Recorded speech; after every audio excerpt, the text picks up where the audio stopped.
Well, this week we are working on a couple of projects. Let's start with the Mercedes here.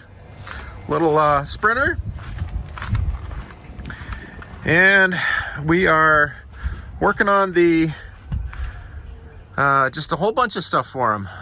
He's gonna have 5 of these 200 amp hour rich solar batteries. We love those. He's putting some 200 watt solar panels, and I think we're gonna end up with close to, I think, 500 watts total. Or no, 600, sorry. But we're also putting in a max air vent, a electric water heater, and a air conditioner, the Dometic RTX 2000 again. We've done one of those before. So we got a lot to do here. Let's take a look at the back. So a customer's already done a lot of work in here using a lot of this aluminum that's been really popular. We've been building all kinds of stuff out of it as well. And what we're thinking is we're going to have a backboard here to put a lot of stuff, and then we're going to put the inverter down there. We're going to do a Multiplus 3000 for that. We'll go over the board and what we're doing there. So put together this backboard, and for anyone that thinks that we only work with the Victron stuff, generally we do. We really like it, but we also try and work with what the customer has as best we can. And we did end up opting for the Victron Multiplus over the rich solar inverter that he had purchased with the kit.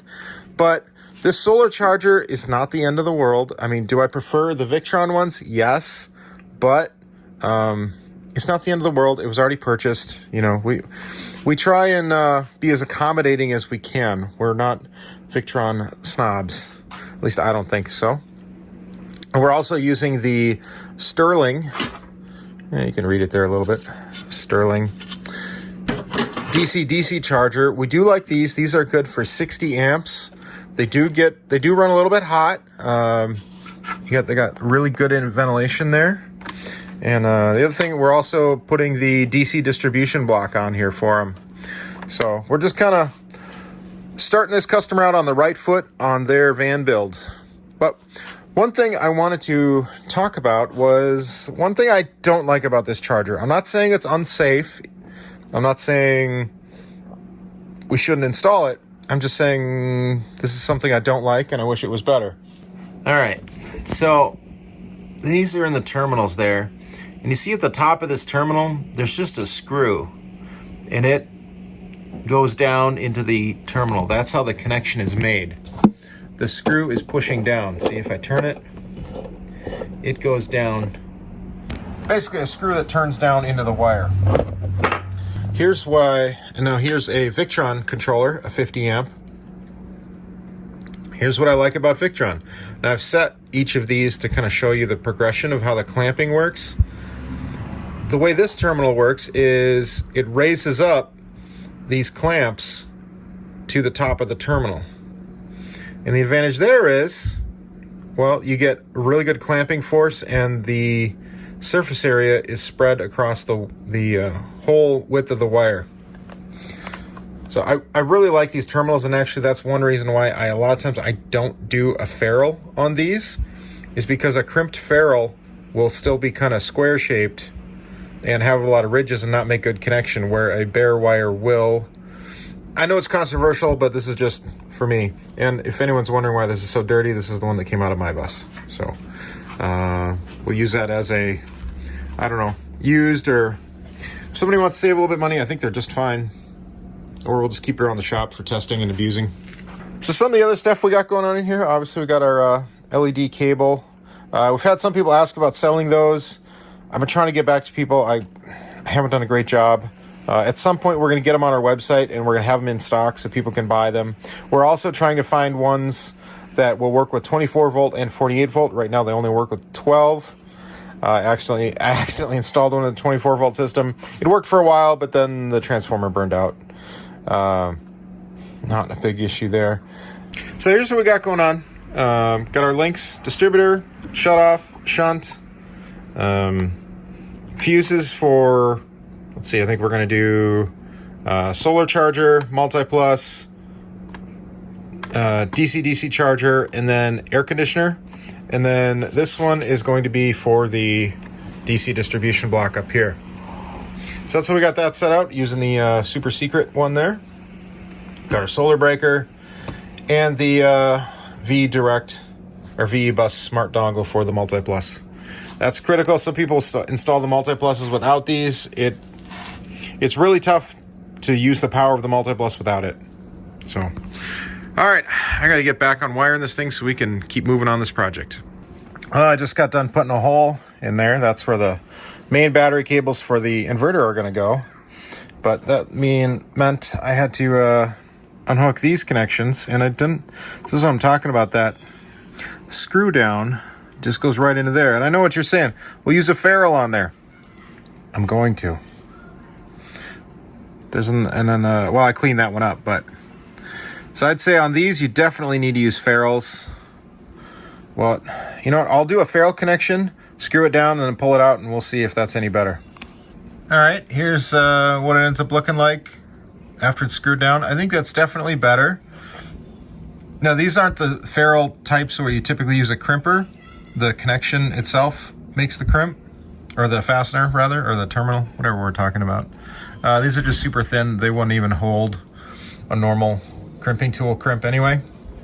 So that's what's going on there. I'm gonna put that back in there and keep going. You drill, I think. All right, let's go. Okay, let's set that down. Drilling the hole, the centering hole for the template for the air conditioner. There we go. All right, we're through. We hope. And then we take that, put an X in the middle of the template, put that on top, and then we cut out the hole for it. There we go. Or so we hope. That's the plan. We also got this board installed now. Got the Multiplus mounted. Mounted that right to this 4040 aluminum. Or 8020, some people call it, but from what I understand, it's 40 millimeter, whatever. We're trying to get this mostly taken care of today. Can we do it? That is the question. Can we do it? That's not even a question. Because if we don't get a full weekend. All right, we got the ring, the ceiling ring around the opening here. Let's hope it fits in this opening, or the space, huh? We'll find out. If not, it'll be skylight. I made JD put it up there all by himself. Oh yeah, this is so tough. Thanks for filming that, Sean. You're welcome. It's coming together. It's not so bad. I think we're straight too. Then we got to get the max air vent in here somewhere. Then we'll be good to go. Then we can start wiring stuff up down below. So I'll try and get out of the sun here a little bit. We got this mounted up in there. We ended up having to put a little furring strip to get the gasket to seal properly. Side here. That's a Soda Solar exclusive. Mm-hmm. But that's pretty good. Now we just got to get to wiring it up. But I think before we're going to do that, JD had the bright idea to let's install everything, then wire it all up together. Because we're going to have to run a bunch of stuff through these back channels and all that stuff back down to our main system. I'm slowly but surely working on wiring up the inverter and all the batteries. Still got to parallel those. Running out of time. Not daylight, but definitely time. We put in a roof vent now? Sure, let's do it. Well, a good morning to everybody. At least it is here. We are wrapping up this project on this Sprinter van. Hey, who is this? Who is this? This right here is new management. We haven't talked about him too much, but this is Bear. He is he is just full of energy right now. He's 9 weeks old, Bernese Mountain Dog. Doesn't quite replace Coco, but he's carving out a new spot in all our hearts. Yes. All right. Hey, ouch. Enough. Oh, hey, ow. Obviously, he says, I got to get back to work. All right. Well, at least he's helping clean up. Oh my gosh. Wasn't quite planning to talk about him yet, but there you go. For those of you that watch all the video, that's the kind of stuff you get. So, quick review on what we got going on here. we've got the Rich Solar charger, and something I'll talk about that real quick. I actually had a little hard time finding Rich Solar's app to do any of the configuration on it, but my Spidey sense told me that that is a Renogy charge controller white labeled for Rich Solar, and it turns out it is. So the Renogy app works. I mean, it even has the BT1 Bluetooth controller, so that wasn't a problem. Got that configured for lithium. We're good to go there, and it's even pretty cloudy. Pulling in 35.7 watts, or 33 watts. Not bad. I got the Sterling charger, got that programmed. It's a little bit of the pain in the butt. Maybe we'll do a video on that eventually. We've got our main fuse there. Got the DC fuse block. I got a little bit of cable routing to do there just to clean that up so that's a little bit more accessible. But let's see what else we did in here. Put in this water heater, and that's a 2.5 gallon electric. The reason why that's not a big problem, well, one, this guy's got 5 200 amp hour batteries, so that's 1,000 amp hours of batteries. It takes about 15 minutes to heat that 2.5 gallons of water, and we'll use 1,500 watts for that 15 minutes. So it ends up being only like, what, 400 watt hours to heat your water. That's not bad. A lot of times I don't see any reason to do propane for hot water. Just with how cheap batteries have become, how abundant solar is, I try and avoid propane wherever possible. I get it. A lot of people like it. I like it for cooking. That's about it. Cooking outside, cooking inside, induction. Speaking of, we've got an outlet installed there, and we've got an outlet right there. I think we're going to put another one right here before we send this home. And so yeah, that way you can induction cook and all that stuff. Hey, Bear. All right. What happened, Bear? Are you stuck? All right, you know what? All right. He's manager in training. He's working on his temper. So here's what we do. We just move that out of the way, and now he's better. Bear, he's still learning up dog rules. Well, I'm not going to let you run. All right, I got to take a management break here. I guess we got some kind of management meeting we got to do. Hold on. All right, management meeting is over. What we were talking about was what is edible and what isn't. And it turns out management thinks almost everything is edible. We'll see. We ended up not doing a whole lot on this side other than just getting an outlet box here. I didn't attach it because it's going to be roughed into some kind of framing or covering. And but we did put a breaker there for the alternator charger. We tapped into the battery system there. I like breakers for that kind of stuff because if it breaks, or if there's any kind of problem, just quick reset. It's the last thing you need is digging out your tools when stuff isn't working. Then up on here, we've got what is this? 600 watts of solar. We got two 200 watt panels ran in, what do we do? Series? Yeah, series those. Then 2 of the 100 watt in series. And then we paralleled both of those groups. The reason why we had to do that, typically we would run those in parallel if those are 200 or the 24 volt variety. But we installed a bunch of customer supplied stuff. So in this case, they had bought the 12 volt panels, and that's fine. It makes sense. It makes intuitive sense. But honestly, the 24 volt ones are way better. They're only about $10 more. They're better. More options.